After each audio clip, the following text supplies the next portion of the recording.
नमस्कार, मैं रंजन चौधरी। हिंदी कथाकार আছে দেই, जब गिदर की मौत आती है तो शहर की तरफ भगती है। এতিয়া কথাটো এনেকুৱা হৈ গ'ল, विश्वगुरु की जब बेइज्जत होना होता है तब इजराइल की तरफ भागती है। ভিডিঅ' ছুটি ভিডিঅ' শেষলৈকে চাব, লাইক কৰা, কমেণ্টছ কৰা, শ্বেয়াৰ কৰাৰ লগতে আপোনালোকে প্লিজ ছাবস্ক্ৰাইব কৰিবলৈ নাপাহৰিব। ইণ্টাৰেষ্টিং ছাবজেক্ট, অলপ ধৈৰ্য ধৰক। এতিয়া কথাটো হ'ল যে আপোনালোকে সঘনাই দেখিছে যে পাৰ্লামেণ্টত বিজেপি চৰকাৰ মানে জবৰদস্তি এটা বিল পাছ কৰে বা কোনো কথাৰ সঠিক উত্তৰ নিদিয়ে, তাৰ প্ৰতিবাদত বিৰোধী ওলাই যায়। আৰু আপোনালোকে সেইটো কি বুলি নেৰেটিভটো ওলাই, যোনটো গদি মিডিয়া কৈ আছে সেই নেৰেটিভছটোৱে আপোনালোকে খাই থাকে যে না এইবিলাক আমাৰ টেক্স পেয়াৰৰ টকা নষ্ট হৈছে। কিন্তু টেক্স পেয়াৰৰ টকা মোদী অমিত শ্বাহবিলাক যে আহি আছে অসমত, ফাল্টু টকা খৰচা হৈ আছে, সেইটোত আপোনালোকে টেনশ্যন নাই। 1200 টকীয়া যে আপোনাৰ এই বাইদেউসকলক চেক বিতৰণ কৰিছে, সেইটো যে আমাৰ টেক্স পেয়াৰৰ টকা, সেইটোলৈ আপোনালোকৰ কোনো টেনশ্যন নাই। মানি লৈছোঁ যে ভাৰতবৰ্ষৰ বিৰোধী দলবিলাক কামৰ নহয়, এনেই কাই কৰি থাকে, মানে মানে হকে বিহকে মানে সিহঁতি পাৰ্লামেণ্ট ছেশ্যন বয়কট কৰে, চৰকাৰক অস্থিৰ কৰি তোলে, ডিষ্টাৰ্ব কৰি থাকে। তো ইজৰাইলৰ পাৰ্লামেণ্টত কি হ'ল? ইজৰাইলৰ পাৰ্লামেণ্টত ইণ্টাৰেষ্টিং কেছ যে মোদী যেতিয়া মোদীয়ে ভাষণ দিব বুলি ক'লে, কাৰণ মোদীৰ ভাষণ শুনি শুনি আমাৰ দেশৰ মানুহৰ কাণ কিমান পকিছে নাজানো, কিন্তু আন্তঃৰাষ্ট্ৰীয় লেভেলত তাহাঁতি হাঁহি আছে আৰু কাণো পকি গৈছে, চাবই নিবিচাৰে মানুহটোক। যেতিয়া নৰেন্দ্ৰ মোদী এড্ৰেছ কৰিব বুলি ক'লে, চিধা মানুহ আপোনালোকে চাব, এইটো ছ'চিয়েল মিডিয়াত এভেইলেবল হয়, মানুহ কিন্তু প্ৰস্থান কৰিছে। আৰু এটা ইণ্টাৰেষ্টিং হ'ল, 2024 নৰেন্দ্ৰ মোদী ডাঙৰীয়া কোৱা নাছিলে জানো নন বায়'লজিকেল বুলি কৈছিলে? এতিয়া যিনক 2 বছৰ পিছত তেওঁৰ মানে নন বায়'লজিকেল নহয়, তেওঁ বায়'লজিকেল হ'ল, আৰু তেওঁৰ মানে দেউতা মা চব ওলাই গ'ল। আৰু কথাটো কি হ'ল, তেওঁ তাত কি বুলি ক'লে, ইজৰাইল ইজ আৱাৰ মানে ফাদাৰলেণ্ড, ইণ্ডিয়া ইজ আৱাৰ মাদাৰলেণ্ড। পাই গ'লতো আৰু বাছ হৈ গ'ল, খেল খতম, পইচা হৈ যাব। এইবিলাক কাৰবাৰ চলাই আছে। নেহেৰুক গালি পাৰে, নেহেৰুক বদনাম কৰে, নেহেৰুৰ নখৰ সমান হ'বলৈ তাহাঁতৰ ক্ষমতা নাই, যোগ্যতা নাই। মানে দেশ স্বাধীন হোৱাৰ পিছত মানে এনেকুৱাকৈ বেজ্জত মানে কোনো প্ৰাইম মিনিষ্টাৰ কিন্তু বিদেশত বা দেশত কিন্তু কৰা নাই, বা কাক লৈ এনেকুৱা ট্ৰলো কৰা নাই। আৰু সেই বস্তুবিলাকক আপোনালোকে কিন্তু সাধাৰণভাৱে নল'ব, এণ্টাৰটেইনমেণ্ট হিচাপে নল'ব, এইবিলাক বহুত চিৰিয়াছ কথা। খালি সুধিব লাগে বিজেপিৰ মানুহবিলাকক, গদি মিডিয়াক সুধিব লাগে যে তহঁতে যে নেহেৰুক সমালোচনা কৰ, নেহেৰুৰ নখৰ সমান হৈছেনে নাই, সেইটো কথা। সেইটো নকৰে, সেইটো হ'লগৈ বিপদ। সেইকাৰণে যি খুচি বকি আছে।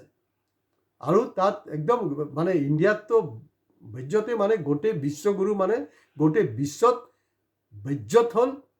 বিশ্বগুৰুতো নহয়, বহুতে ট্ৰল কৰি আছে, বিশ্বগুৰু মানে বিশ্বগুৰু হয় কাও, গুৰু নহয়। যোন বিশ্বগুৰু হয়, যোন 56 ইঞ্চিৰ বুকু, সি এনেকৈ চিঞৰি নাথাকে, তাৰ একশ্যনতে মানে কামে তাৰ পৰিচয় কৰি দিয়ে। কথাটো হ'লগৈ তেনেকুৱা। অকল মানে বিদেশত নহয়, দেশৰ মাঠতো কিন্তু তেওঁ এনেকৈ বেজ্জত হৈছে। আপোনালোকৰ নিশ্চয় মনত আছে চাগে, এই যে আপোনাৰ শৰাব ঘোটালা, অমুক ঘোটালা, তমুক ঘোটালাৰ নামত অৰবিন্দ কেজৰিৱাল, মনীষ সিসোদিয়াকে ধৰি কেইবাজনকো যে আপোনাৰ কাৰাৰুদ্ধ কৰি ৰাখিছিলে, আৰু ঠিক দিল্লী ইলেকশ্যনৰ আগে আগে এৰিলে। তাৰমানে কি কৰিলে, দিল্লীৰ ৰাইজৰ মাজত এটা নেৰেটিভছ তেওঁলোকে প্ৰচাৰ কৰিবলৈ মানে সক্ষম হ'ল, যাৰ ফলত বিজেপি 28 বছৰ পিছত তেওঁলোকে দিল্লীত শাসন গদিত আহিলে। তাৰমানে যিজন চুৰ নহয় তাকে চুৰ বনাই দিলে। তাৰমানে সেই কালচাৰটো দিল্লীত আপোনালোকে যদি কোনোবাই চিটি বাছত চলা নাই, চিটি বাছত চলিব চাব, তাত সেই কাৰবাৰটো আছে, সেই কালচাৰটো আছে। যোন পকেট মাৰ হ'ল তাৰ একো নহয়, যাৰ পকেট মাৰ গ'ল, যাৰ টকা মাৰি দিলে, তাকে চুৰ বনাই পিটে। সেইটো দিল্লীৰ এটা ছিষ্টেম আছে। সেই এক্সপিৰিয়েঞ্চটো ল'বলৈ হ'লে দিল্লীৰ যিবিলাক গভৰ্ণমেণ্ট বাছ আছে, গভৰ্ণমেণ্ট বাছত চফৰ কৰিব, সেই এক্সপিৰিয়েঞ্চটো আপোনালোকে পাব। কেজৰিৱালৰ লগত বাকীবিলাকৰ লগত তেনেকুৱা হ'ল। আৰু তাতকৈও ডাঙৰ কথা হ'ল যে আপোনাৰ মহামান্য আদালতে তেওঁলোকক ক্লিন চিট দিছে, কাৰণ এইটো ক্লিন চিট পাবলৈ আছিলে, আৰু জানি শুনি এই কাৰবাৰটো কৰিছে। মই ইয়াৰ আগতো কৈছোঁ, কাক জেলত ভৰাব, কাক ওলাব, কি কৰিব, এই গোটেই ৰাষ্ট্ৰৰ কাৰবাৰ। এয়া অখিল গগৈ হওক, ভিক্টৰ দাসে হওক, চবৰ ক্ষেত্ৰত কেজৰিৱালে হওক, মনীষ চিচোদিয়া হওক, আৰু দেশ স্বাধীন হোৱাৰ পিছত তেওঁলোকে কৈ থাকে নহয় 70 সাল, আৰে 12 বছৰটো তোৰে হৈ গ'ল দেখোন, কেনেকৈ 70 সাল? অংক কৰিবলৈ নাজানে, যোগ বিয়োগ নাজানে। 70 সাল তো যোৱা 78 সালত আপোনাৰ দেশৰ কোনো প্ৰধানমন্ত্ৰী বাহিৰত গৈ এনেকৈ কাৰবাৰ কৰিছে নেকি? বা এটা আপোনালোকে কমেণ্ট বক্সত লিখক।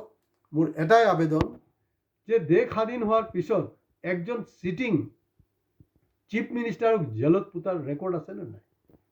এইবিলাক কাৰবাৰ হৈ আছে। গতিকে তাৰমানে এইটো ৰাহু, কেতু, শনি চবে তাক পাইছে। তো গতিকে আমাকো কিন্তু সেই চক্কৰতে পেলাব, এই চক্কৰত আপোনালোকে পৰিবলৈ নাই। গতিকে দিল্লীতো খালে, মুখ থেকেচা, লাজ চৰমটো নাই। যিবিলাকৰ লাজ চৰম নাই নথকা মানুহ সিহঁতৰ আৰু কি লাজৰ কথা ক'ব। দিল্লীতো খালে, ইজৰাইলতো খালে। আমাৰ ভাৰত আৰু পেলেষ্টাইনৰ সম্পৰ্কটো কি? ইয়াছাৰ আৰাফাতৰ সময়ৰ পৰা আপোনালোকে অলপ ষ্টাডি কৰিব। ষ্টাডি নকৰাকৈ নাই মুছলমানক টাইট কৰিছে, ঘণ্টা টাইট কৰিছে, কোনো কাকো টাইট কৰা নাই, চব ৰাজনীতি হয়। আৰু ইজৰাইলত যোনটো চলি আছে, ইজৰাইলৰ যোনটো ব্লু প্ৰিণ্ট, যে হিটলাৰৰ যি কাৰবাৰ, ইয়াহুৰ নীতিন্যায়ৰ যিটো কাৰবাৰ, এই আদৰ্শৰ কিন্তু বিশ্বাসী হ'লগৈ এই হিন্দুত্ববাদীসকল, এই আপোনাৰ সাবাৰকাৰ হ'ল। তেওঁলোক তেওঁৰ আদৰ্শবাদী। গতিকে তাত কি কৰি আছে? যিজন মানুহ মণিপুৰ চামলিব পৰা নাই, খাই বৈ কাম নাই, এতিয়া আল বাল বুলি ক'ব লাগিব। মোৰ শব্দ আৰু কি ক'ব আৰু? তাত গৈ শান্তিৰ কথা পাতি আছে, লাজ চৰম নাই। যোনটো মানুহ, যোনটো দলৰ নেতা দিনে ৰাতে মানে অহৰহ মানে একদম বেয়া শব্দ প্ৰয়োগ কৰি আছে, উচতাই আছে, জাতি ধৰ্মক লৈ ৰাজনীতি কৰি আছে, তাহাঁতি শান্তিৰ কথা কয়। কাৰণ ইংলিছত এইটো কথাও আছে নহয়, চেৰিটি বিগেন্স এট হোম। আৰে তোৰ নিজৰ ঘৰ মণিপুৰখন চামল না, চামলাৰ পৰা নাই। ইজৰাইলত গুচি যায়, ইউক্ৰেইনত গুচি যায়, ঘণ্টা বিশ্বগুৰু। গতিকে আজি ইয়াতে শেষ কৰিছোঁ। লাইক, শ্বেয়াৰ আৰু প্লিজ ছাবস্ক্ৰাইব আপোনালোকে কৰিব। নমস্কাৰ।